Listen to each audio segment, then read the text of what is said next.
চলো চলো, অনেকটা দেরি করে ফেলেছি। এবার ঝটপট এই মাটন স্টুয়ের রেসিপিটা শেয়ার করে ফেলি তোমাদের সাথে, তোমরাও দেখে নাও। প্রথমেই সব সবজি কেটে ফেলেছি, যা যা সবজি কেটেছি সব ডিসক্রিপশন বড় ভিডিওতে আসবে।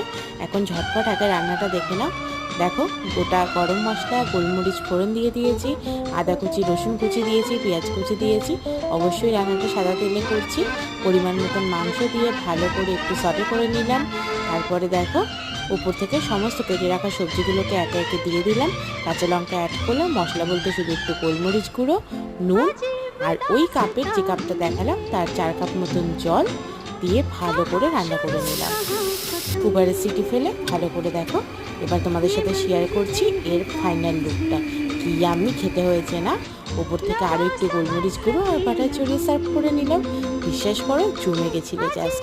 কেমন হয়েছে অবশ্যই জানিও। Please subscribe. আর শুভ শারদিয়া।